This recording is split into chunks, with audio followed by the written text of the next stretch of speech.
Hello, everyone, and welcome to our Circle Season 3, US Netflix Season 3, whatever you want to call it, finale podcast here at Rob is a Podcast. I'm your host, Taran Armstrong, and I am here with a fantastic circle of co-hosts to talk through the finale of this season. A good season of The Circle here. With me today is Chantele. How you doing, Chantele? I'm doing really well. I'm excited to talk about The Circle. I haven't talked to any of you guys about this season yet, so I'm happy to switch gears from Big Brother and Survivor and go into The Circle and kind of break down what happened with this episode. So I'm happy to be here and losing a headphone. Yes. Also with us is Pooya. How you doing, Pooya? Phenomenal. I'm very happy with this season of The Circle. I feel like a lot of what I was missing in the second season, we got in the third season. We'll get into who won. I was very happy with the result. I'm sure we have lots to say here. It was one episode, one finale, but I have quite a few ideas, so we'll see. Yes, and also with us is Mary. How you doing, Mary? I'm doing great. I love watching The Circle because it's one of the only reality shows where I get to be just like kind of a relaxed, casual, watch the show, enjoy it for what it is. I don't feel like I need to put that much thought into analyzing everything. That can be Taran's job on this. I tried because I know in the past Taran's like tried to calculate, who potentially voted for who and stuff. And this time I was like, you know what? I'll just let Taran tell me because I tried for about 2 seconds and I gave up. So I did not do that. But it's fun. It's a really fun show. And so I'm really excited to talk about it. I agree with Pooya. I think there was a lot that I was happy to see in this season compared to previous seasons. Whether or not I liked this one more or less, I haven't decided yet, but it's definitely it's been different than season 2. So that was nice to see. Yes. Last season, I don't know if they ever released the final ratings for last season, but I did try to calculate out based on what the results were. This season, luckily, Mike Bloom, who was on our previous recap podcast last week, did interviews, and so we do have the official final ratings to help us out with that one. But yeah, it's a fun show, fun season of the show. I feel like it was a very successful season overall. I still don't know if I love the wait a week until the finale, air the finale as one episode thing.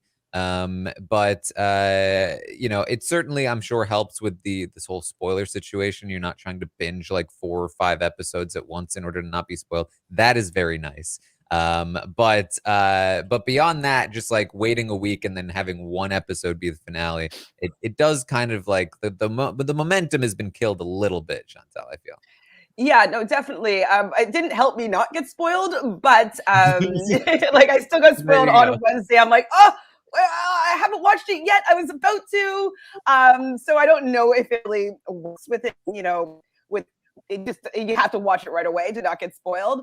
But I kind of liked, if I'm not mistaken, how the UK does it, where it's like they have the show every day and then it's like the next day. I feel like it's still like in flow. And I kind of like how they kind of let release these episodes in that way, as opposed to like chunking them and then having that week wait. So I'd rather them just go every day for a couple of weeks and, have the finale at the last day.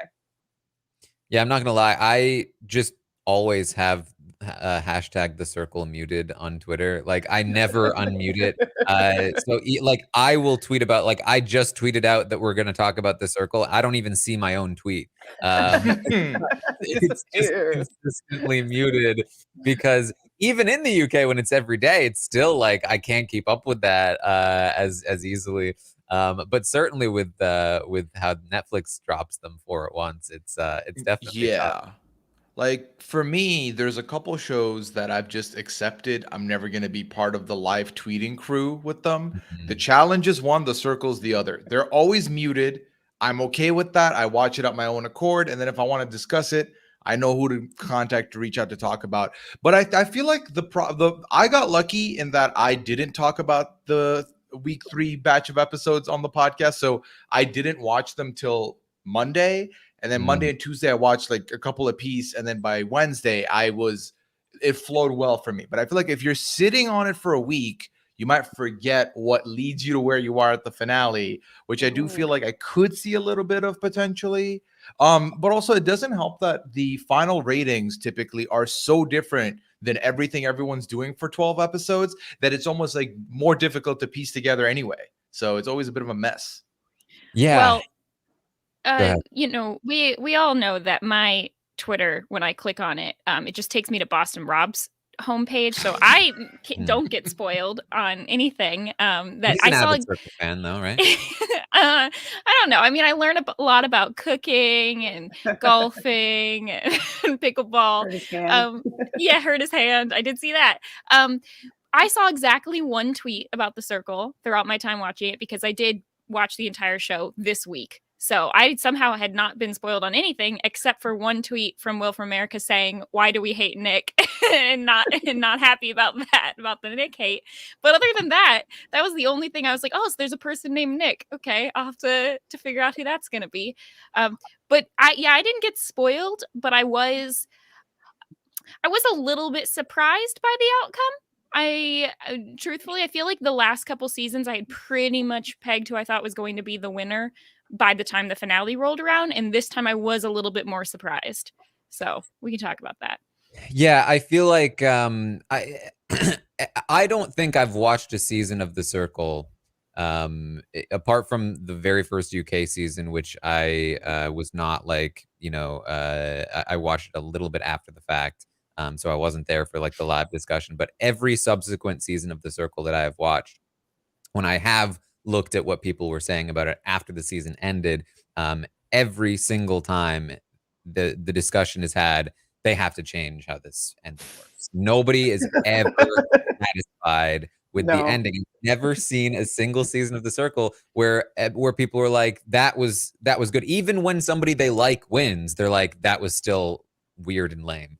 And so there is something to that, and I think that for me, the thing that really stops it from being as good as it can be is that you do need to go to Mike Bloom's parade interviews to see to see what the final ratings were and an explanation for them.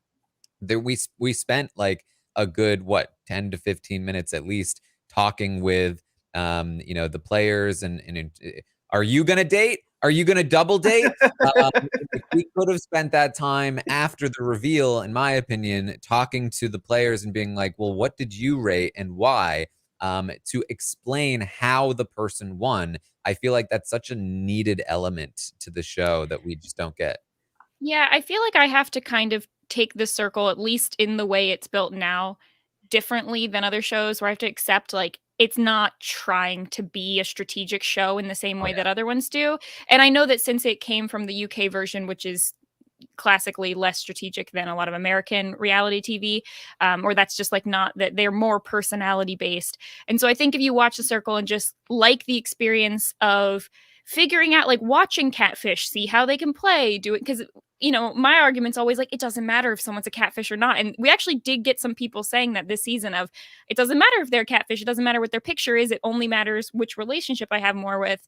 But I think like inherently part of the reason people are kind of let down in the end is either they're like, okay, the people who played the hardest and were most strategic are going to then be rated lower. The people who are maybe influencers more often might even be rated lower because strategically you want to, try to get them out of the running. And then there's like the weird element of, in the end, most people tend to rate based on their heart, at least a certain percentage, or you're going to have some players who are rating on their heart versus their head. Like, I think this is multiple seasons where the final person who has come in, in the Jackie spot in this one, doesn't even have a chance and isn't going to make it to the end because they're like, well, is it better for me if they get to the end strategically? Yes, but I haven't known them that long and I kind of want the end to be the people who have been here for longer. So it's just not, I don't know if it's ever going to be, with the way it's built now, like a show where you can kind of completely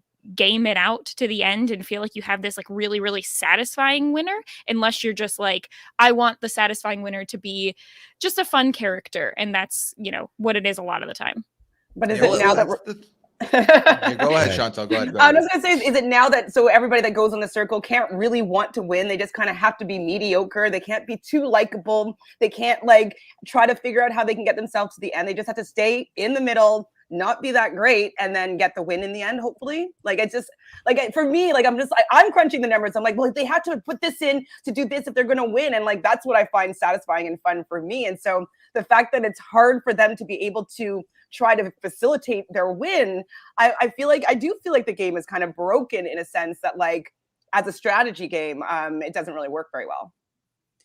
Yeah, I definitely see that too. Like I feel like, you know, there certainly is an argument that we should change how the final ratings work. But I really do think that any kind of segment to explain after the fact would help evolve the strategy, because like players like Nick come on the show, he feels like probably he's dominating the game, right? Like he is really effective in the game. We talked last week about he is perhaps one of the more effective players we've seen on the circle in terms of orchestrating the strategy, getting his alliance to the end.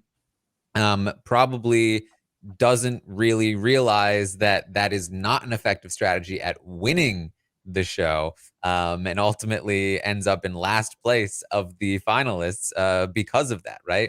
And so I think that if there was more of an explanation, it's like, why did that happen on the show, so that people that watch it and then subsequently play the game have a better understanding of how this final rating works, and like that you don't want to be up there all the time, we might see the game prior to the finals evolve in a different way, where people are like, no, don't put me first. And maybe they don't want that. Maybe that would break the game even further. But if that were the case, I think we should at least see if it breaks the game further. If it does, then you change the rules, because I think there is more evolution to the strategy there's room for it still. Whether it's good or bad, that we can try before they need to change it if they're really reluctant to. But it is interesting, especially they've run it so many times, but in different formats in different countries, and so most people have only seen 2 to 3 seasons tops of their own version of the show, and so it probably doesn't seem quite as repetitive in that sense to those viewers. But let's talk about our winner here, because we haven't talked about it yet. We have crowned the winner of the Circle US Season 3, and it's James. And quite honestly, I feel they probably did the job here, because I don't really care how it happened as much as I do that I like James, and I'm happy that he won. Yeah, especially since like last week, I was like, oh my God, he lost it for himself and Kay, because I thought that he was going to get 4th place and Kay was going to get 5th. Like that's how I thought was going to end up the rankings were going to be. So I really thought he blew it for both of them. And so when I heard that he won, I was like, how did we get here? And it seems to me from like any sort of numbers that I've looked at that Ashley rated James higher than Isabel, and I think that that's where Ashley lost the game by voting James too high, is what it looks like. Yes. Ashley, if Ashley had done anything other than rate James number 1, Ashley would have won. We can get into those ratings here, but I do feel like it was nice, especially because there was a lot of heat, I guess, on James, which I hadn't known was there when we podcasted last time. And I was kind of coming to his defense last time, at least in terms of the first boot. And then when it came to the Jackie blocking, I thought that was a mistake, but it turns out, as we'll discuss, keeping Ashley was a good thing after all. But he got so much heat for those decisions last week, and then to kind of come out vindicated in some way, I think is kind of nice. I think it also helps that James was back-to-back influencer, although the second time people didn't know that it was him, but he was in a position of power. And while I think some people might say, why did you take out 2 people from your alliance? He had played the perfect amount of like having conversations with people from the other alliance that ended up being very valuable, to where they probably underestimated him. It was sort of like everybody rated him high enough, and he didn't really have anybody rating him low.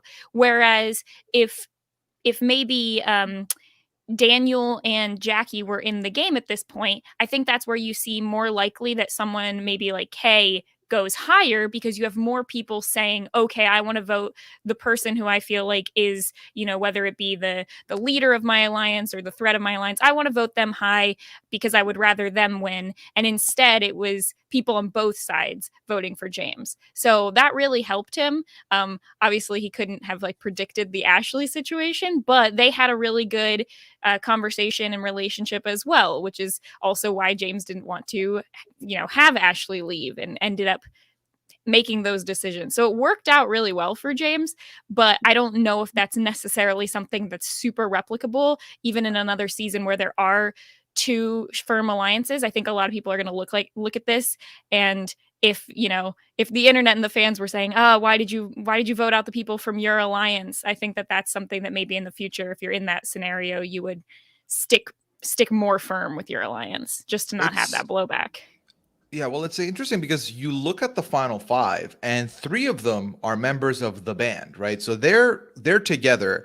Then you have Kay and James, and for whatever reason, Kay was obviously top influencer like the first couple weeks in early, and then gets caught out of maybe you're a catfish, and just has been free falling since. They've been trying to get Kay out, they can't get Kay out. So when you're in the minority alliance, but you're not the last place in the eyes of the other side, you tend to be in a very good spot, simply because the big alliance is now going to be like, okay, we're going to be selfish. And I think this is what Taran's talking about with regards to maybe learning more and having them discuss might evolve the strategy, because for 85% of the game, everyone's playing, these are the people I like. I'm rating you based on how I feel about you, blah, blah, blah. That's working well. But then this last rating becomes the most selfish strategic thing that, just because it's not been discussed, doesn't fit anything else they've been doing. And then someone like a Nick, who's controlled most of the season, gets last place. Someone like Kay was always destined to be in those bottom slots. And then you have someone like Ashley, who will essentially now gift the win to the opposition simply because they did a little too much when they didn't need to. If they voted, if Ashley went, I'm going to rate the way I've been feeling, Ashley's the winner this season. So it's absolutely wild, because we can sit here for the next 3 hours and talk about strategy. And honestly, there's no strategy. It's like, you have to be in the middle. You have to be in the minority alliance. You have to not be the main threat from the minority alliance. And then you have to hope that the other side gets a little too big for their boots. So it's weird. It's a weird combination of things that'll give you a win here.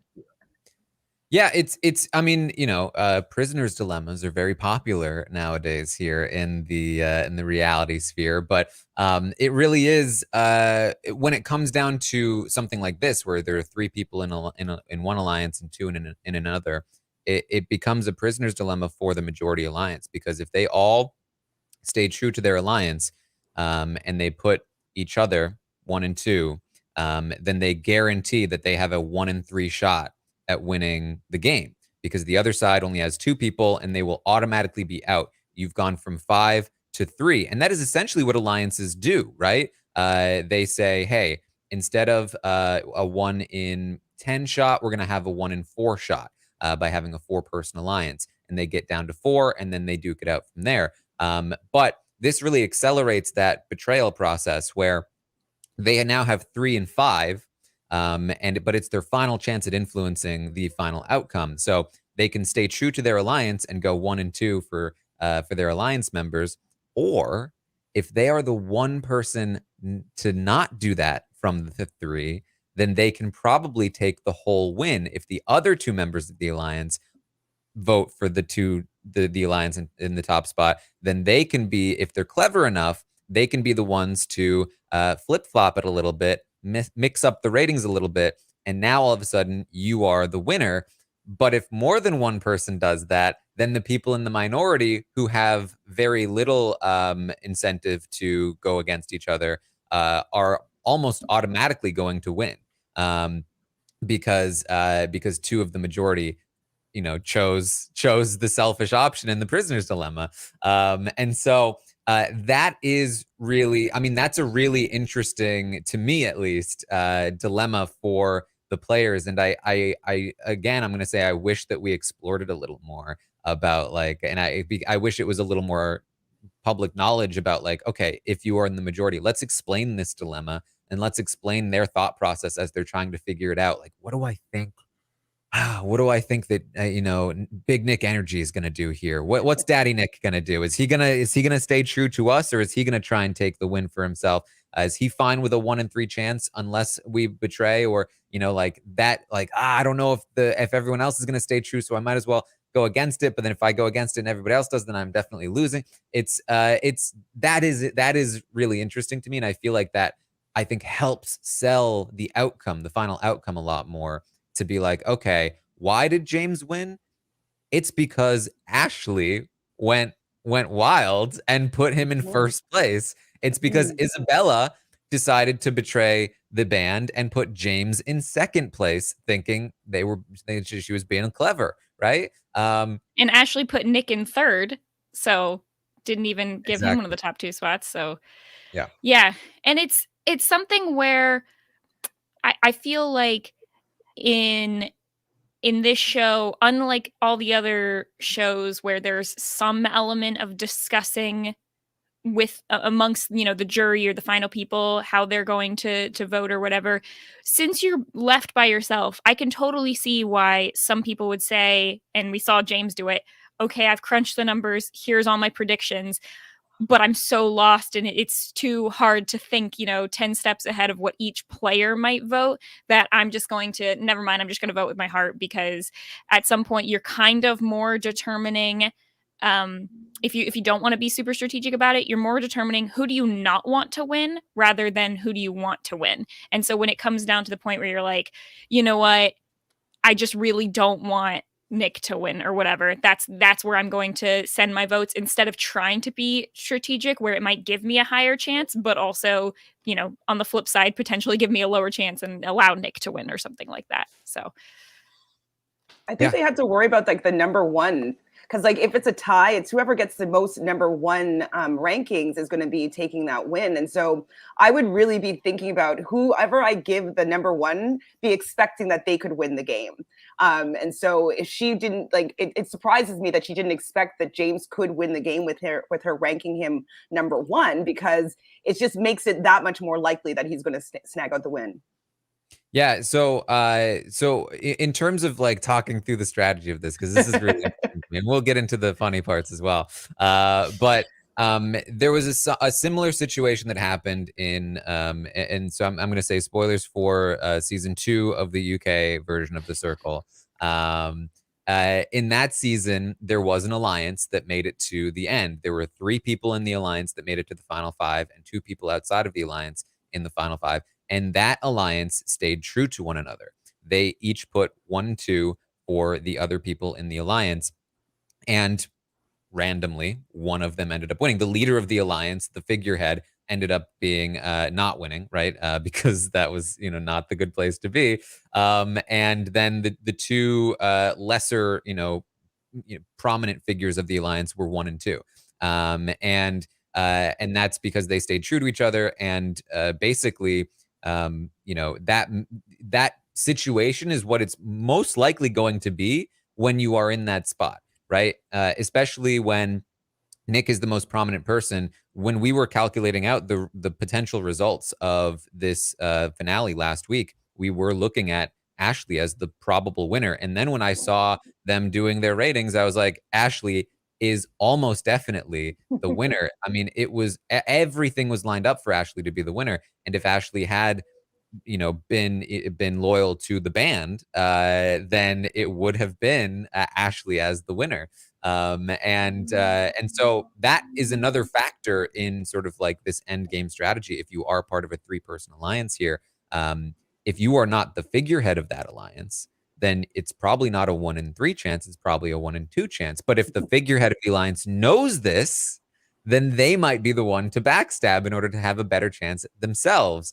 So it's again, there's just so many levels of like back and forth that you can go when it comes to strategic thinking and rating. And I think it's really, really interesting when it comes down to two teams in the end, more so than just kind of like a free for all of, random, I think this person's popular and this person's not, so I'm going to go do this and this and that and that. But it's very interesting stuff for me, at least.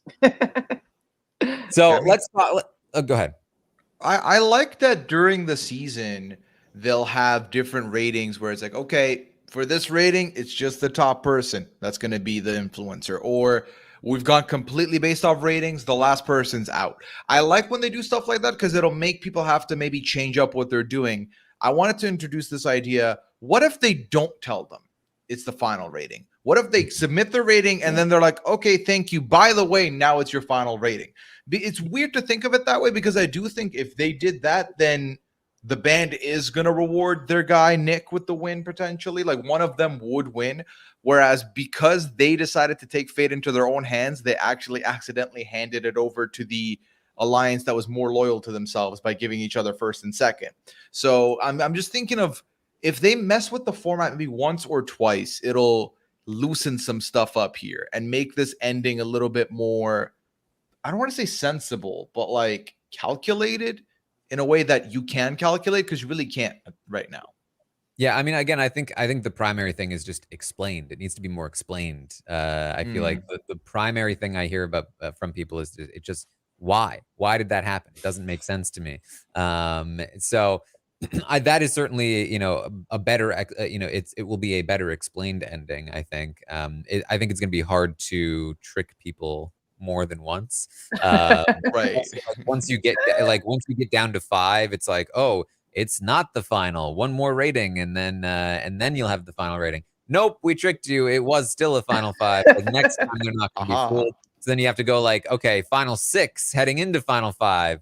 It's not a final 6 though. We're cutting off the bottom rated person, and then we're heading into the final 5 with these ratings. Or it's like and then in there, I think there could be something with that where now you're worried toward the end, like, do I rate for my own safety? Do I rate the person who I know is going to keep me in the game, or do I need to worry about this being the final rating and think ahead? But that leaves me vulnerable to potential blocking, and I feel like ultimately, you kind of just end up with the same. Yeah, I mean, it's kind of like that's kind of like the whole, player in third place on Survivor typically, deserve to win, so let's extend it to a 3-person finale. Okay, let's extend it to, it's Right. kind of the same thing. 5 4 fire making. And like Chantele was saying earlier, like it's already a game that in the end kind of rewards like middle gameplay, if that makes sense. Like we've seen sometimes the strong, quote unquote, like big threat leader kind of person can do well and can come in first or second or whatever. But it's funny how like the two people who were outwardly seen as like playing the hardest, the leaders of their alliance, came in 5th and 4th. And that's kind of to be expected. So maybe you would find that they would win if they like didn't know that it was the final rating, but more likely it's just more people are going to be saying throughout the game, okay, I don't want to be rating the big threats high because maybe this time it could be the winner. So I don't know. I still feel like that's kind of how you get like it's just sort of a fight over like not wanting to be last but not wanting to be first at any given time. Yeah. Which is why I do like the surprise, like last place person gets voted out or whatever kind of thing. I wonder if it would almost be better to have more anonymous influencers. I mean, I know that you can kind of deduce who maybe it was based on who went home, but I wonder if you'd see some people making some different moves and, voting out members of their alliance or something like that if they knew it was going to be anonymous. Yeah, I think that's a great idea. I think that if all influencers were anonymous, I think that solves the problem of being too prominent if you're popular and basically cutting your chances of winning the game entirely. It also allows for people to make bigger, bolder moves with their influencer status. That they're going to be more willing to like really like chop away at people that otherwise would be protected socially. And so I think that's a really interesting idea. And like maybe you don't show the ratings. Yeah, Like or maybe you show popularity. what your place was, but not what anybody Yeah. else's was. So you kinda know where you stand, but you don't know where anyone else does. Yeah, something like that could work. And popularity would be more a function of, the social environment of the game, who seems popular. And oh, this person seems really popular. Why did you block that person? It wasn't me. Like I feel like that adds a lot to the game during the game, and I do think it adds it adds more incentive to playing hard and being popular early, where that wouldn't completely come to bite you in the end, in such a dramatic way. And I think that's why James, as a two-time in a row influencer, was able to win this game, is because that second one was anonymous and people didn't see the thing that we saw, which is that he's clearly very popular. In fact, he was, I would assume, in first place in that final rating. I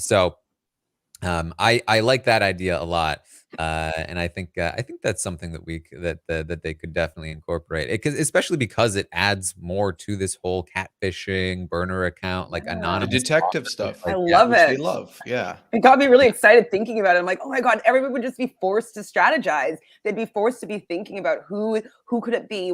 Have they done to lead them to be the influencer? And whether they're right or they're wrong, we get to see like which path that they're going along and like how they're focusing their votes and stuff like that. So I think it would be amazingly fun. So hopefully they'll hear this podcast and they'll take this idea upon. So let's run through these final ratings, because they are interesting. James had Kay in first place. Not surprising. We predicted that. James put Ashley in second place, which was along the lines of what I think we were thinking.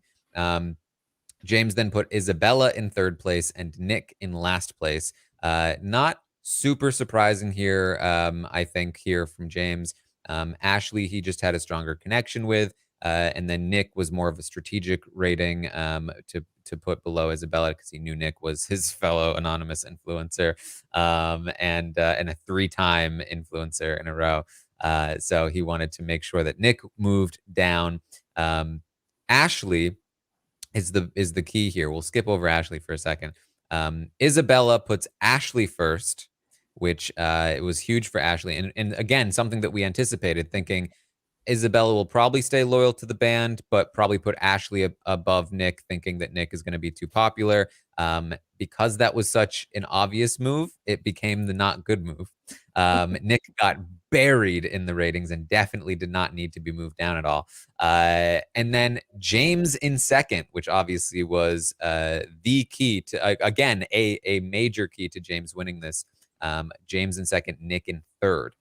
So Isabella was so scared that Nick might take the win here based on the previous performance that she decided to put Nick in third. I thought that she would put Nick in second out of the guilt of like, I'm playing him. I don't want to like really cost him the win here, but not the case. And then Kay in fourth here for Isabella. Then we had Kay put James in first, not surprising. Ashley in second. I thought maybe Kay would put James or put Nick second, thinking Kay is going to rate based on like how she feels, but she ends up putting Nick in last, Ashley in second, Isabella in third. So Nick really got tanked there. And then Nick put Isabella first, followed by Ashley. He's the only one to stay true to the band. And then James and then Kay last.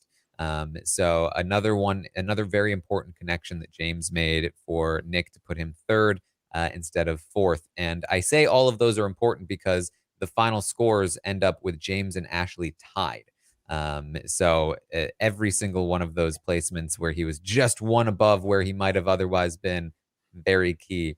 And now Ashley is the reason that James wins, because Ashley puts James in first place, Isabella in second place, Nick in third place, and Kay last. So all of the band vastly overestimated Kay and Nick in terms of where they would place, and overcorrected for their ratings, underestimated James's placement, and overcorrected in that direction, and then was not loyal enough to their own squad, and it cost the band the win. Ashley says in an explanation that when they're the final two, and Ashley says, Matthew says, "Hey, if it's not me, I wanted it to be you." That was the truth, and that's why he put James in first place. He genuinely wanted it to be him, and he doesn't regret the decision because he's happy that James had it. That connection, much more important than I think we were led to believe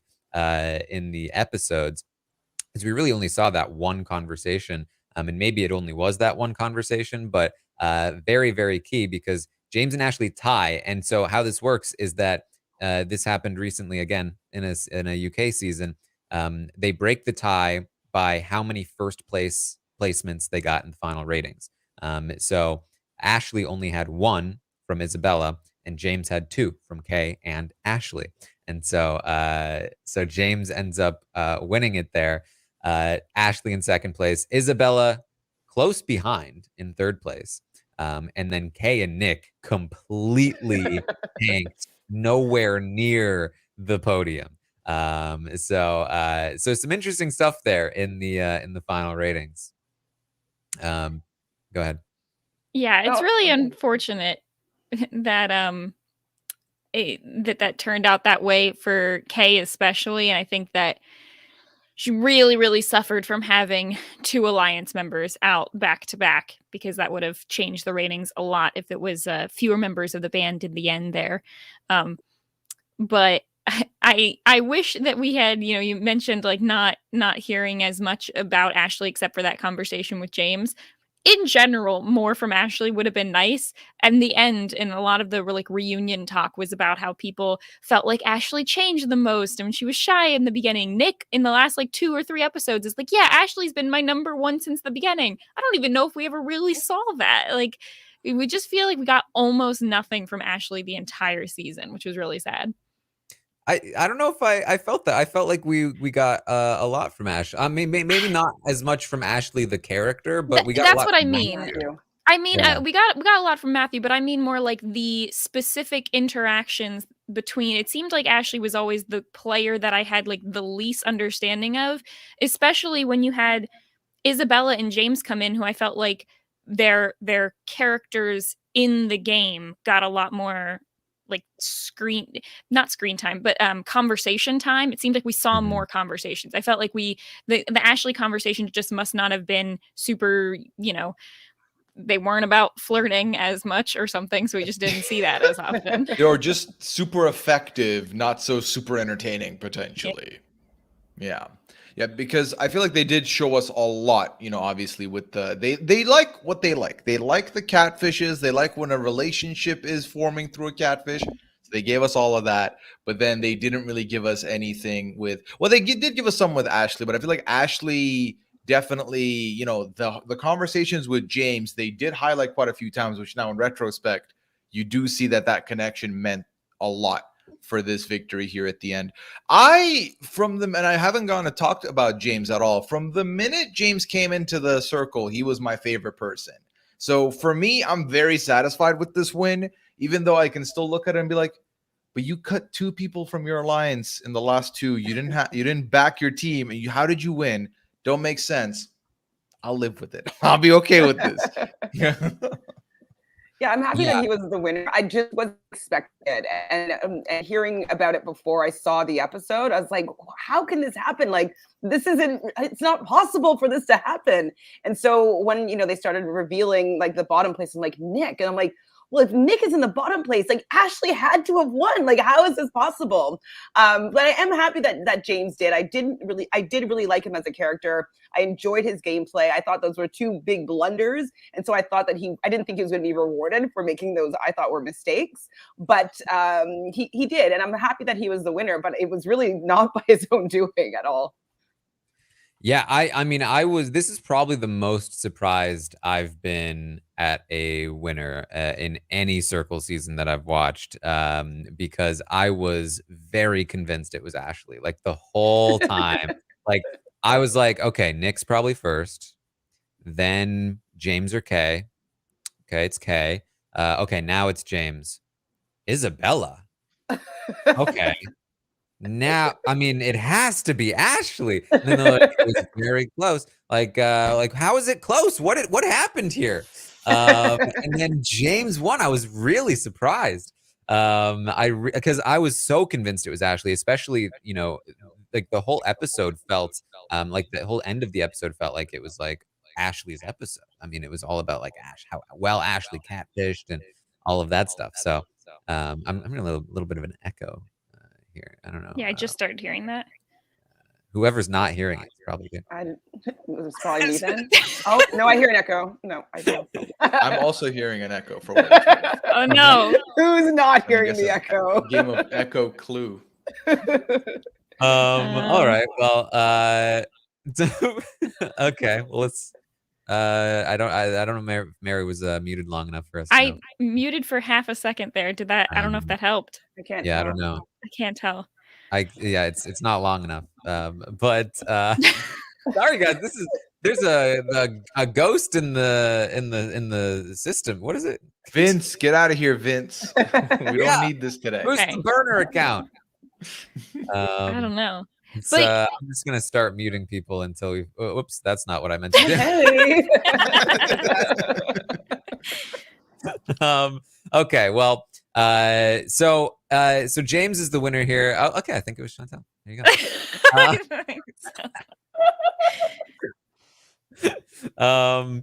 Yep, it was definitely Chantele. We figured it out, guys. It's okay. We managed to do it.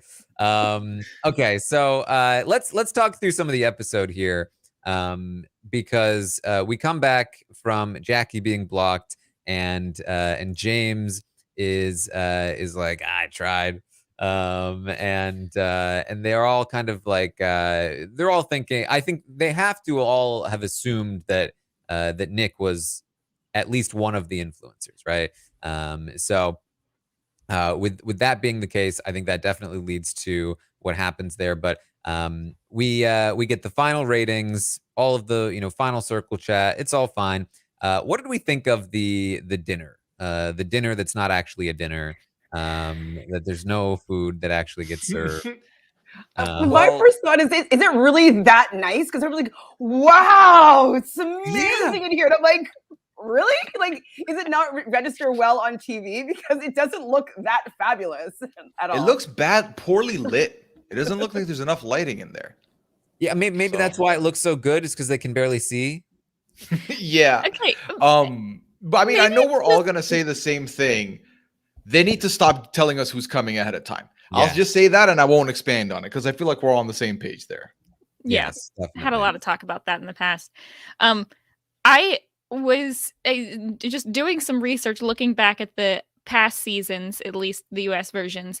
This is the first season where the final five does not solely consist of people who were there from the start. Well, it depends if you count Lisa, but she was with Jack at that point as whatever fake John, I don't remember, from last season. So Lisa came a little later, but other than that, we had two people in this final who were newer additions. I don't know, maybe I'm the only one about the whole like final dinner thing. I like it because part of my enjoyment in this show is watching all the apartments and be like, "Ooh, I would want that apartment, and look how it's decorated, and that's fun." And so anytime they get to like just go to a new room and talk, like I'd be there being like, "Oh, look how classy and look how fancy this is." So I like that part. But I like food. Why is there no food? I feel like all this cutlery and nice looking plates, but no food to show for it. It makes me sad. Because like we're sitting at a dinner table, but we're not eating. I don't know. I just need. Do you think they get food? Do we know about this, or do you think they immediately actually just like leave and go to the penthouse? I don't. They probably like throw them some pizza or something. Like, all right, sit in the green room. Here's a couple slices. Here's a cold cheese pizza for you. Just deal with it. Deal with it. That's all you're getting. And I also would like them to interact a little bit more. Like this, like that's the most interesting part is people saying like, "Oh, he was Vince," and like having like the reaction of that. Like, I wish that was a longer segment. I don't really need to see them with like cucumbers on their eyes and like in a row. Like, I don't need to see that part that much for that long. Like, I'd much rather see them interacting once they are revealing who they really are, and see that segment for a lot longer. You know, it's interesting. Like we're very used to hearing all of their inner thoughts throughout their entire like circle stay, and then they get to the meeting and we never hear them talk to us again. And so it's like, well, what does Nick think about Isabella? Like what does Isabella think about? Like I'm missing like the confessionals almost. Like I almost wish that we could get maybe some of those in like record them afterward and like just to get a sense of like what was like. I know that we hear from them after, but we're hearing from them after like in a big group setting where it's all celebratory. Like, how did you feel when you saw Isabella? Like, oh, it was fine. You know? Especially because I at least felt this way. So obviously Nick is the first one that enters the scene. Isabella's the next person to enter. Nick, this whole time leading up, was like, yeah, I'm going to get that date. Ooh, Circle, you put me next to Isabella. You know what I want. And then Sophie comes in and he's like, ha, how fun it's been with us too. We've been joking around a lot, haven't we? Like fully pretending that he's not been into her. And I'm like, stop the cap, Nick. I know what you've been wanting. You're not getting it, but give me the confessional. I do think a confessional would be great, but he was livid at not seeing Isabella there. It was really awkward. Like I feel like we've seen people get upset. We've seen people like I mean, you know, again in the UK version recently, like really like, oh crap. But for me at least, my read on Nick was just like, oh, this is weird. This is awkward. I don't know what to do. What do I say? Especially like because also like I felt like Isabella, aka Sophia, was also very awkward. Like Isabella came in with like blasting energy. I'm Isabella's sister. And he was like, oh hey, I'm Nick.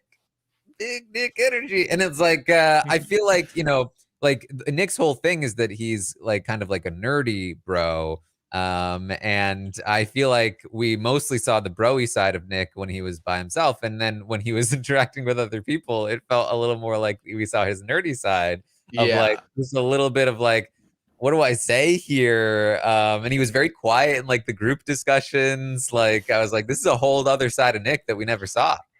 I think something I noticed this season that I haven't noticed in the past was all of the in-person reactions and conversations were so cringy and like hit way too close to home because I've been there. I've had conversations where it's like you have like a mostly online relationship with someone, like texting conversations, and then when you try to talk in person, it's a little bit weird or, you know, whatever. I mean, like we've gone to, you know, podcasts or meetups and you're meeting everyone in person for the first time, and it takes a little while to like talk to them normally like you know think you'd be able to, but especially, and I don't know if some of this has to do with like just where the cameras are, how they film it, but anytime someone had to go meet someone in person to block or like after they've been blocked and they could meet someone, I couldn't help but notice that there was almost no eye contact between people. They would like look forward or look at the TV screen instead of looking at each other.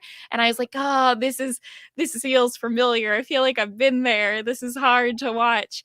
And I don't know if there's some kind of way they can restructure the meeting up for fake dinner part at the end, but like something about or just edit it so we don't have to see this. We don't need to watch like Sophia give the exact same speech 4 times every time someone comes in the room. It's like, I don't know if they need to do it once somehow and be the like leave the catfish people for the last so that they can do it together, or just edit it so that we can skip past that part and hear other things. I was fine with that. Like I want to see like each person's experience, you know, get it like you see it because like like for me, like even though it was definitely awkward, I'm her sister.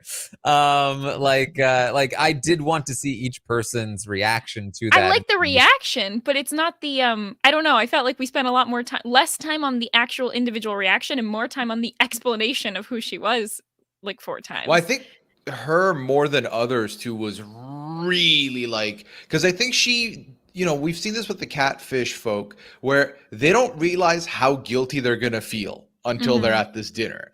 And like you've spent however much time talking to these people, convincing them you are this person, and they're expecting to see that person. You're not. You feel bad. I feel like Sophie, especially Mary, is a little bit like us. Like I'm the same as you. If I meet someone for the first time, even if I've been talking to them every day, I have the weird like barrier of awkwardness that I can't get past initially. So it's that. And then it's I feel so bad because the first person I saw was Nick and he clearly had a romantic interest in me, but I'm not me. I'm this other person. And now I've shut him down and he's trying to keep it together. So she went on an apology tour, it felt like, from the beginning. And then when there's the non-catfish people, the minute after you see a catfish, the minute you see the next non-catfish, you're so happy and you're so energetic that it feels like a slap in the face to the person that was a catfish. So now you're feeling more guilty. Like I do not envy the place Isabella is. And honestly, just this dinner is enough reason. I've always said I would go in and be myself, but with Liana's profile. I don't think I could handle it. I don't think I could sit there with people being like, that guy, yeah, that's Liana. And they're like, yeah, we don't care. You're Jeff. I like you, Jeff. Screw this Liana guy. Like, I can't do that. I can't sit at that dinner. I'm out. So I got to be me now. I kind of like that it's all punishment for being a catfish. Because like I personally would just go in as myself and like then I could just be truly me and play the game as with my integrity or whatever. Because these catfishes, they go in and they're duping these people. Like, they are lying to them essentially this entire game. And so I like seeing how awkward and uncomfortable that they feel that they've been duping these people for the whole season. It's kind of like, I don't mind watching a lot of it because that's the payoff, I think, for watching them be a catfish this whole time is to see what is their reaction and how are they going to deal with telling these people that they've been lying to them for a few weeks. Yeah, it's interesting. There's this instant social hierarchy with this final meeting where the real people are the real people are the popular ones in this spot, and like they are the ones that are, oh my god, it's so good to actually see you. And who are you? Oh, it's you. Oh, you're that person. Wow. It's like there's like it's a lack of connection, and it's really interesting until Matthew gets there. And Matthew, I feel like, is the most easily the most personable and like confident person of this meeting, if not any meetings. Like Matthew comes in here is like, hey, it's me. That's right. I was Ashley. And like the only little bit of like insecurity that he has is like just making sure, like, just so you guys know, I am gay as sin. So it's okay. It's okay. I wasn't pretending about that stuff. Don't be mad at me for that. But otherwise, let's have a party. And he like led the discussion. And again, it's like it almost felt like a winner edit. It's like so focused on him and how well he sort of handled that situation. They were all like so convinced that Ashley was real. He explained something that we have talked about when talking about the circle before, which is that when people come on to Catfish, they are very one-layered. It's very shallow. It's like they've got their one thing, and that's their only thing, and they don't know how to go too deep beyond that. And so he made a point of not only being himself with another picture, but also like intentionally revealing layers of himself as time went on, in what I imagine to be a more theatrical way than just naturally being yourself, which may or may not convince people that you have layers, but to actively convince people, here are the layers that I am peeling back. So I thought that was all really interesting. And I wish that we had seen more of that throughout the season of just like more examples of him talking through his strategy for convincing people that he was real. I feel like that's something that they've kind of shied away from in recent Circle seasons. In the past, when there's a catfish, it's all about like, how do I convince them that I'm real? How do I, like, what can I say here? And now it's more like, hopefully they don't catch me. And hopefully it's all fine. And with Matthew, I felt like it was just maybe he just never talked about it, but it just felt like, yep, he's Ashley. And otherwise it made no impact. So that was kind of strange as well. But I really did I would love to hear more from Matthew about like his strategy and what like things he was doing specifically to convince people that Ashley was real. I think a huge part of it's also, I mean, we've seen people who get to the end who catfished, who had like a romantic relationship with someone in the show. It works out. It's more awkward at the end here. And since everyone was like, "Oh, Ashley's like our close friend or whatever," and then it turns out like, "Oh, it's just Matthew now who's our close friend." That's fine, you know. I mean, Matthew said like pretty much everything about his personality was just sort of being there with Ashley's picture, which came across more realistic than some other people who've done it in the past, probably because he was playing a friend who he already has like a close relationship with, whereas Sophia playing Isabella, there were some pretty massive changes to the way that she was talking to other people that she probably wouldn't have done if she was playing herself. And I'm trying to remember what people's reaction, Taran, maybe you remember, to Lee as River was last season, because that's another scenario where there wasn't really like a romantic connection. Although I think there's something inherently about like, maybe because it's like the very classic original like catfish idea of like finding out that someone you thought was younger is a lot older than they were, comes across as like a whoa kind of thing for whatever reason. I feel like they were fine with Lee for the most part. Like it's pretty typical. I don't think there was like a major like oh no, like obviously Delisa herself, but you know, the season 2 of The Circle, I felt like the meeting was kind of like meh. Whereas like season 1 was a little better, especially you know, there was some hurt feelings about the catfishing, but I feel like the UK has always been better with their final meetings. This one was interesting. I feel like for the most part it was fairly tame, but we did get some good moments. I mean, we got Nick being uncomfortable, we got Ashley coming in and you know, stuff like that. They all seemed like very friendly with each other, which was nice. I think that for me, one of the things I've enjoyed about this season, one of the reasons why this is one of my favorite seasons, I think, of The Circle that I have seen, is that especially I think it's my favorite Circle US season that I've seen. Easily. And I don't think it's close. And I think one of the primary reasons for that is the lack of flirting. Obviously we had Isabella and Nick, but that was, I mean, we barely got, you know, I don't know if they flirted more and we didn't see it, or if it was just a very, very light thing. And obviously we had Calvin and Kay, but that seemed like a somewhat genuine connection that, again, wasn't very long lived. We didn't spend too much time on it. I feel like in the previous 2 Circle US seasons, like the entire method of communication was flirting. Every single person would flirt and they'd be like over the top with it and just go straight in, and like it got weird, and it's like everybody's flirting all the time. And in this one we had like 2 Circle relationships and they were both pretty light on it. It wasn't everybody flirting. It was more strategic, and there were some friendships as well. But we didn't have to deal with this like, oh, oh man, just wait until we meet each other in person, winky face. Oh, you went there. Oh no, I'm in the tub right now. Oh, what? Are you adventurous in bed? I'm gonna go on a safari. Whoa! Like it's boring to me. I'm so happy that we didn't get that this season. Yeah, because like that's the thing, right? Is like it's not even the good flirting. And like, far be it from me to be like the judge of flirting, but they're not going to give us like the juicy bits. So it's like the tame bits, but the tame bits are not too clever bits. So I'm okay with not really getting that if we can help it too. And I think the difference here as well was clearly Nick was like meant to be the main, like, I'm looking for love guy, but he still had so many more like angles to himself that he didn't become just the flirtatious guy, right? He was the band, he had the bros, he has this like weird arch enemy, like nemesis chapter with Kay. Like he had a lot of different facets to him that I barely thought about the flirting bits with him. So I did appreciate that as well, that maybe because of the people flirting, like one of them being Nick had so many more things going on that it was fine.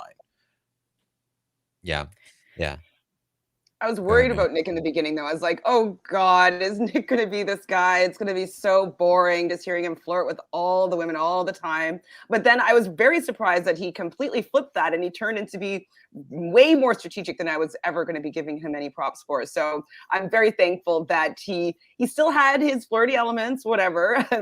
We got to, our payoff there was his face when Sophia walked in. But he was also really strategic for the most of the game. So it was a good balance for me. I don't know if this was just me. I feel like everyone's going to now say it was just me and I missed it. I feel like this season was slightly less shoving it down my throat of the ridiculous hashtags. Maybe I've just gotten used to them, but I feel like in the past seasons, it was like every single chat had these hashtag she's not a real friend or like whatever. And in this time it seemed like slightly less. Maybe they just showed us slightly less or I'm just so used to them that I just like can't even pick up on it anymore. No, I think you're onto something. I think that definitely at least for the US version, like last season was really ridiculous with the hashtags. I'm trying to remember what the like it was Delisa that came up with it, right? Like like just us guy things, or like I don't remember. Yeah. It was worse. They got better. The hashtags were somewhat better. Although if I don't hear the phrase real recognize real for like another 3 years, I'll be okay. I got a lot of real recognize real this year. I think they were just better ones. There was still a decent amount. But I think they were better than last year. Really felt like they were just trying to fit square like pegs into circle holes kind of thing. Mm-hmm. Hashtag I'm a fun guy. Yeah. That's what it was. I'm a fun guy. I was trying to look up and see if there was like a list. There were a couple weird ones that I noticed, but like overall, I feel like, yeah, definitely a little bit lighter on all that. There was the hashtag JFTF. I can't remember what that stood for, but it was like something that Lee made just up. For the fun or something? Just for the fun, yeah. Oh, just boy. for the fun. It was hashtag plus I'm a fun guy. Plus I'm a fun guy. Yeah. And we also got a hashtag data daddy last season. Which I guess is maybe better than hashtag daddy Nick or hashtag Nick energy. Hashtag me and you, the letter U till the end. So yeah, we had some bad ones. Yeah. Not great. Well, okay, talking about flirting, I feel like we have to talk about Nick and Jackson. Oh my God. They really said, hey, Nick, there's someone else that you could be with. And that became like the focal point of the reunion pretty much. It really did. I mean, did she say that she's in love with him? Like, did I hear that? A little bit. Yeah. A little bit. She was like, I saw his photo and I was like, I love this guy. I was like, she was thirsty. Oh, yeah. Both Rachel and Calvin were like was also pretty thirsty. Way more like, I don't know if it was like a 15 minutes of fame thing of like, oh, I got to just like ask them on a date while I've got them here or whatever. I got to make it part of the show, because both Nick and Kay seem to be a little bit more like, hey, can we talk about like the game that I played to make me a finalist? No, my only questions are going to be about, will I date this blocked person? Okay. Well, that's kind of how it Nick, felt. Who's like, I don't even know who this person is. Like, Yeah. I knew them as Jackson. And so I don't like, then now they're coming at me with like, I love you, Nick. Like, who are you? It was weird. And then of course Michelle is all about like, so are you gonna go on a date? Like, Can I find that if I won first, please? Like, I would like to know the results first before I answer that question. Like, just I feel like it's so difficult to answer these questions in front of everybody, but then also with this, like, feeling in your gut of you don't know what the rankings are and you're minutes away from finding out, it's a lot on the brain. But of course, the show, and like that's the thing too with like, with Big Brother, with other reality TV shows. I'm like, okay, they were in a house together, they cuddled up, they've had face-to-face conversation, they've stared into each other's eyes, they've felt those butterflies.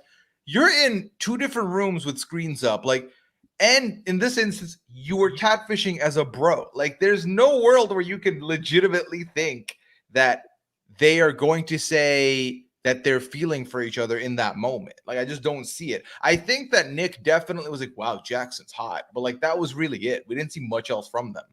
I mean, could you imagine like a time in your life, somebody has come up to you and maybe you don't know them very well. And they're like, hey, I would love to go out on a date with you. And then you're like, okay, whoa, this is awkward. I don't really know what to say to this. And then Michelle shows up with a microphone. So, what do you think about this? And she calls in a camera crew. Oh, so hey, everyone, get over here. Hey, what are you thinking? What do you think you want to accept this date, or are you going to reject them? What's going on here? Like, so awkward. And poor Nick actually, like, he got catfished by this girl. So Rachel catfished as a guy to, like, it could seem or feel like it was to get close to Nick. And so she has all these, like, hard eyes for Nick. And he's like, I don't know who this person is, but she had a crush on me. But I've never met her. She was catfishing as a bro. And so he must feel kind of uncomfortable and duped in a real catfish sort of way. They're definitely not going to be on the same page. And then also Rachel is like, well, I don't want to step on any toes if there's like a thing going on here with Isabella. And then Sophia's like, oh, no. I'm gay. I don't even want him. Please take him. You have my full blessing. And it's like Nick, who just got catfished by Isabella, is now handing him off to Rachel after getting permission. So awkward. She was like, no, not me. I'm good. Like, honestly, you could tell if they become a couple, she feels completely like her hands are clean from what she's done. She was so guilty still. Oh my God. Yeah. I mean, I want to commend Nick on not completely exploding right then and there on the stage with how awkward things could have been. Obviously, he's not going to say no, though. You're not going to stand there at the room like to Jackson's face. Nah, not really. I don't know you. Yeah. Like, that's not going to happen. So he handled it good. And I think, look, if we're being honest with ourselves, Nick of all people doesn't mind this attention. I feel like Nick's okay with this attention. And I don't know. I haven't followed any of them since the show. I have to imagine they went on a date, maybe. I'd be surprised if they didn't go on a date at least once. Yeah. Or the double date that was proposed, which was very weird.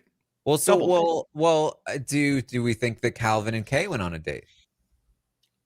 Yeah, so when they first met in her apartment, I felt like they were not really vibing. It felt a little bit off. It might have just been they had just met each other. At the reunion, I definitely felt something there. So I think they did. I'm going to say yes, they went on a date.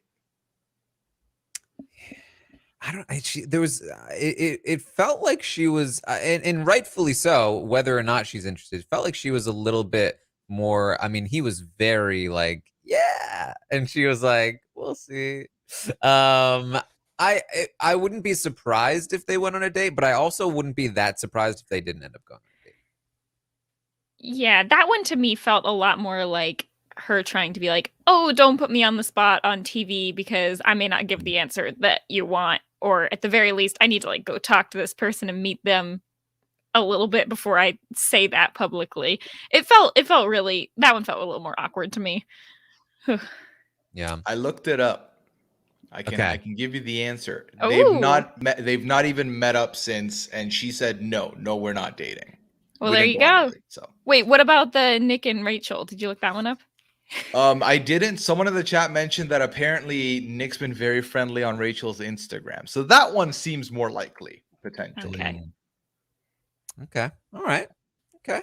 So we're getting the dirt here. We're figuring it out. A bit. Okay, so Um, apparently they met up in real life. Nick and Rachel did. Okay, according so to this article. yeah, so they went on a date. They had the date. They had the date.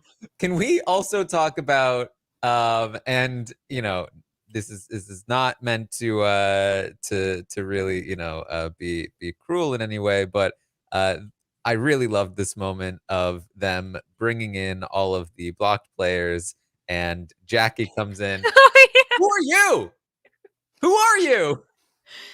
Who is Yeah. this? Yeah. I think on that one I wrote down Jackie comes in and nobody but Daniel even knows who Jackie is. And I think it was Roxana who was like, "Oh, I didn't know they were still adding people." Oh, that's gotta feel rough. I think that would be like you go through all the trouble to get on the circle, and if you're that last player added to the game, I would just feel so hurt. I think my stomach would drop if I ever got added to the circle and was like, "Oh, I haven't even been here. I don't know what's going," because you know exactly what your role is gonna be on the show. Well, I see. I was gonna say that like it must be devastating because you're like, this is going to be the end all be all of my reality TV career. Is I was on the Circle for 2 episodes, and now I'm never gonna be on any. I'm not gonna be on the Circle again. I'm not gonna be in any show ever again because now I've been on the Circle. Except Ed went on the challenge. Yeah. Okay. I was gonna say. That's the I know that's this the is one going to Ed. exception. Yeah. I think Jackie. I don't Jackie could go on the challenge. I don't know. We don't know. Adrienne in the chat says Roxana said on Daniel's live that she thought Jackie was the bartender. Oh. Roxana's like, thank God someone's here. I've been waiting for a martini for a second. Get back here. Get back here right now. Oh, my no. God. I love Roxana. She's so great. Yeah, I was really sad when both Roxana and Daniel left the game because I really, really liked both of them. And they were very entertaining. But I feel like, I would rather be in the Roxana or Daniel spot of not making it as far, but at least having been there for longer. I mean, I'm sure everybody would probably rather that. But yeah, I don't know. Watching this show, I for the first like 2 seasons, I was like, "Oh, the Circle, I could do that, whatever." And I'm watching this, I'm like, I don't know that I could just be that animated to no one. Like at least on all the other shows, you have someone to talk to, but I don't know if I could be that animated just constantly.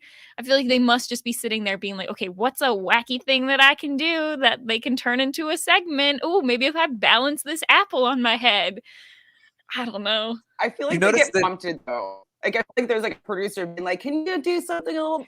Can you say that again with a little bit more, zealousness?" Yeah, I don't think that they're thinking of all these wacky things to do on their own. I think they're getting prompts.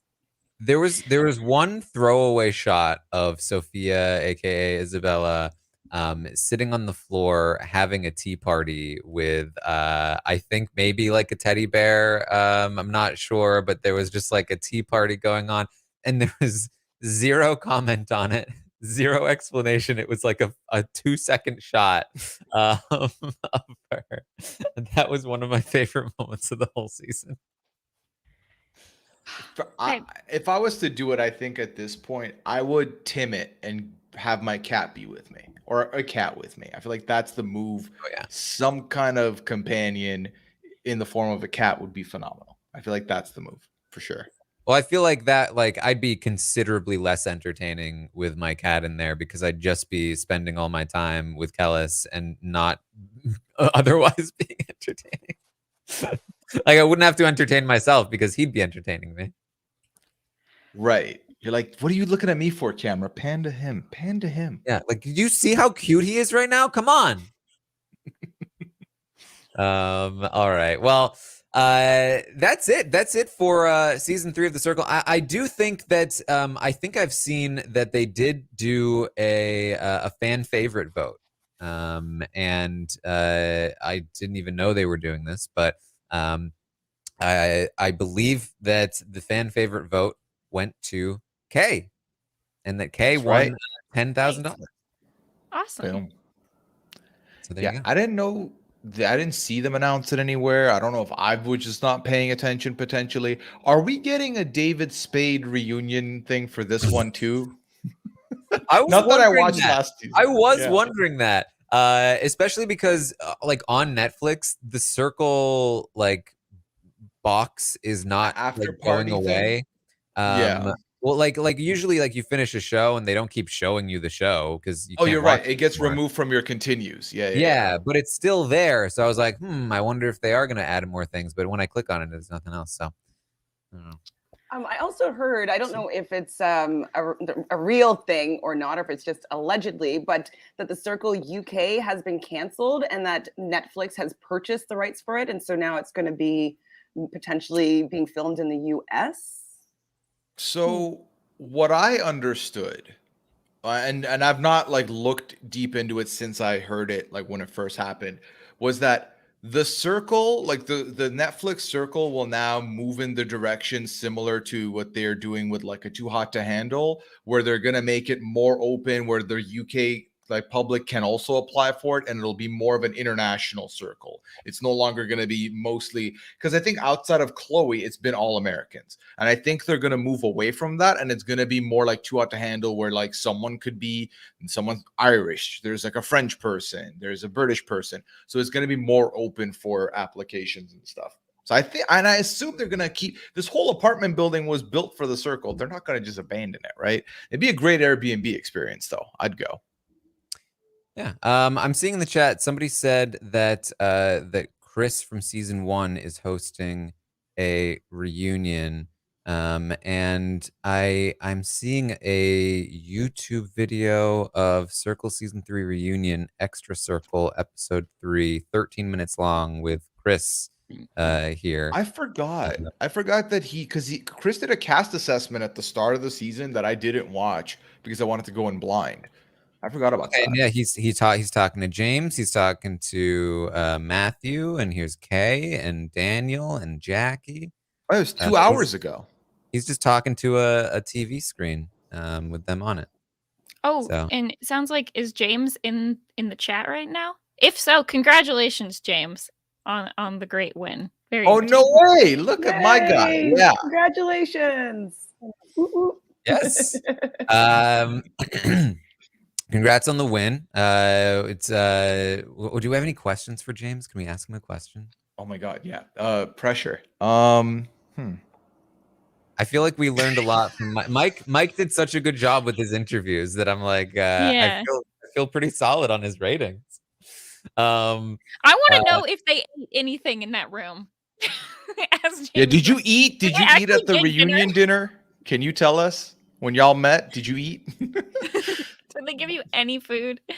I have a question for the three of you, though, is now that we've had 3 seasons of US Circle, is there anything not game related that you would want to change? Like either something you'd want to see or not see? For example, like, do we need the dance parties? And do we need as much of the dance parties? Oh, well, we did talk about that. And Sasha certainly thinks we need them. Yeah, she does. I know that Sasha said she would like them if she was there dancing, but I don't know if as a TV show, do we need, like, they could still do it. I'm just not sure we need to see it. Yeah, I don't mind it. It's character building. Yeah, let them have fun with it. I feel like I'm cool with that. I like the games they have in the middle. That's good. Honestly, and this might be just me being picky, I feel like they don't need to add the last person, and they can just, let these remaining people whittle down each other. Maybe go down to Final 4 instead of Final 5. That doesn't need to happen. James said not a damn thing. They didn't feed James anything in that room. There was no food. I knew those plates were for show. Oh, that's so disappointing. Oh man. Oh, yeah. boy. I think it's interesting about the like that last person, because I do feel like either we've talked a lot about, like, if you want a certain number of people in the game, front load it, add them earlier in the game, or at the end, instead of adding that last player, do a round of, even if it's not blocking. Like, I think it'd be interesting if there was like a really game related, task or game that they had to do that revealed a lot and wasn't just like a yearbook rating kind of thing, but something more like these kind of intense questions or whatever, that style game. I prefer that to like just having that person that even if they make it to the end, they're probably not going to win. Mm-hmm. Yeah.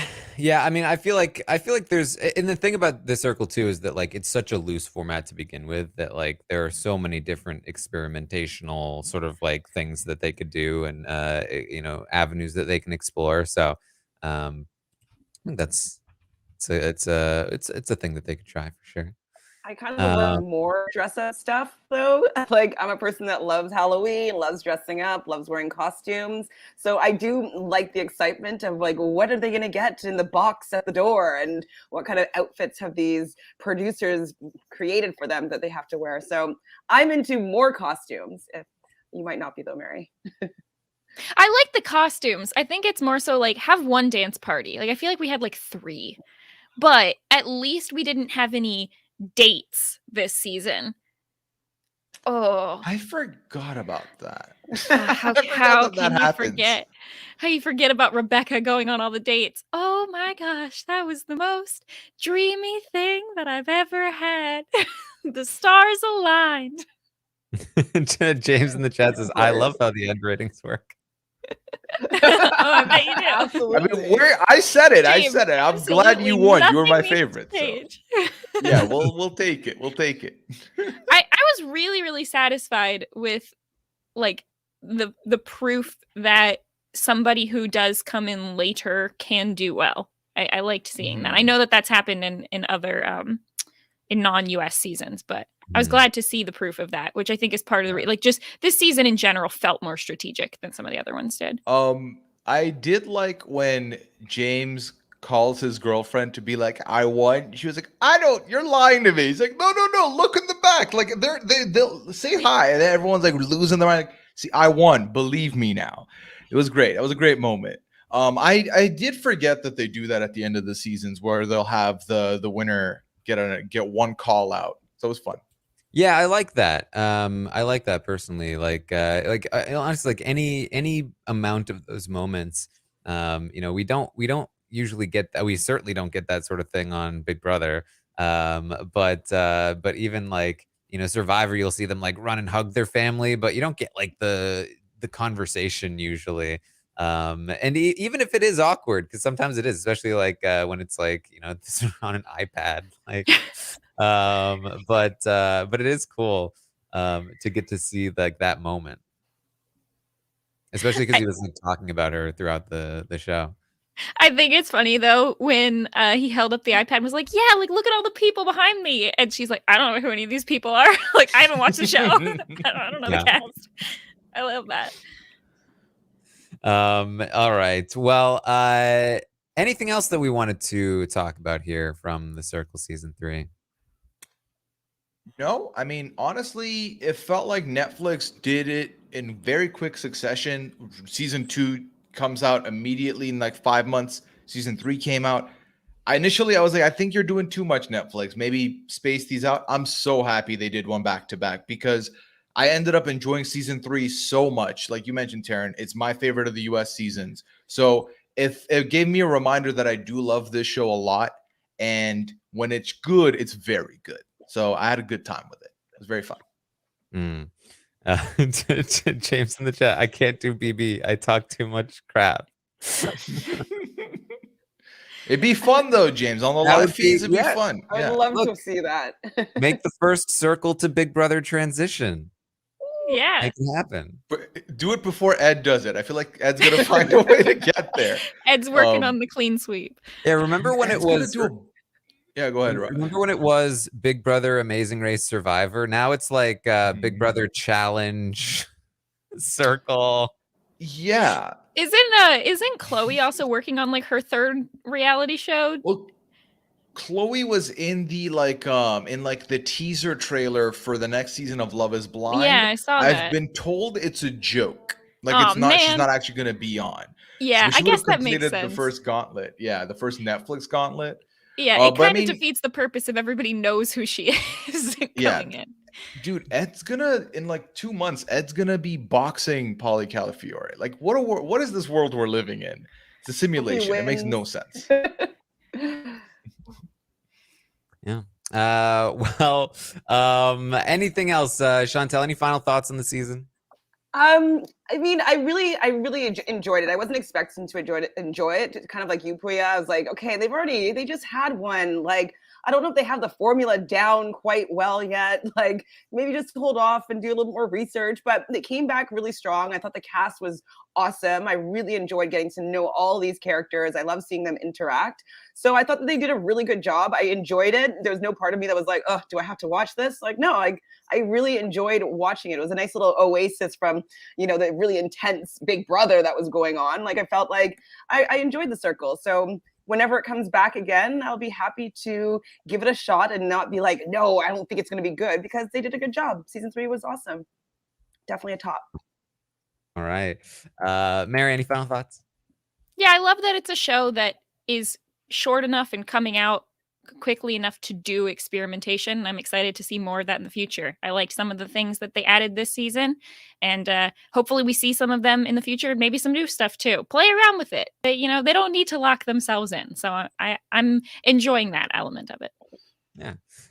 James says, thank you for all the love. Have a blessed weekend. Thank you, James, for showing up in the chat and piping in a little bit here. It's a great surprise. Yeah, thank you so much for hanging out. And thank you guys for hanging out with us here throughout season 3 of The Circle. And we'll see what the future of The Circle is. Now, again, something that I don't know if like everyone is aware of is that I believe this season and the previous season were shot basically back to back, which is why they were able to release them essentially back to back.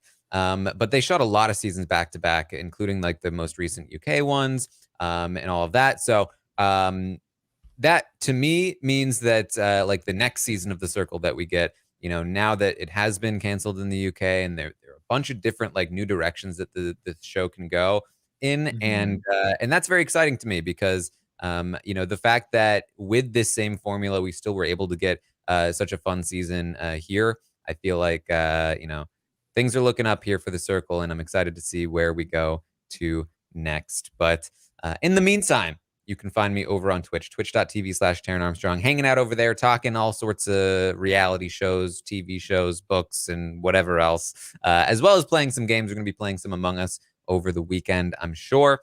So find me there or on Twitter @ArmstrongTaran. I'm also going to be talking about Survivor this season. I watch Survivor live on Twitch if you want to watch with me. And then I talk about the show afterwards on Thursdays to talk through the episode. I talked with Kevin Martin about episode 2 of Survivor, which was a lot of fun. Make sure you check that out over on the Rob Has a Podcast YouTube or on the Survivor feed, which you can find if you go to robhasawebsite.com/subscribe. You can find all the different Rob Has a Podcast feeds if you want to subscribe to those.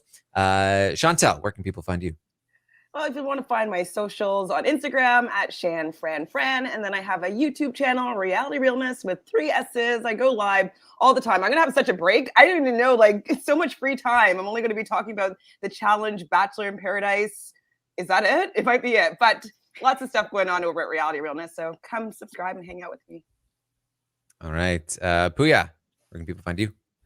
You can find me on Twitter @Pooyaism. You can find me on Twitch, twitch.tv/Pooya. I will be live tonight at 11 p.m. hanging out at the pad. And then 90 Day Fiance. I just had a podcast episode with Mari. I will have one next week with Sasha. It's been a great season. Definitely come check us out there. And Masked Singer, episode 3. We recorded yesterday. Should drop sometime today, hopefully. We had a fun time discovering who the latest unmasked celebrity was. So definitely check that out as well. All right. And Mary. Follow me everywhere at social at Frail Mary. And hold me to it. This week I will be on Twitch for Among Us. Oh, you just wait. Coming back. It's been like 8 weeks, but we're gonna do it again. So I'll be there, Twitch TV /Frail Mary. And other than that, just check out everything we got going on in Kowski Cast, which is mostly Riverdale. It's very sad. Somehow I've not watched that much reality TV recently, but I'm still getting tweets about Riverdale. So we're almost done. We're almost done. Home stretch. All right. Well, thank you guys once more for joining us here on the Circle coverage.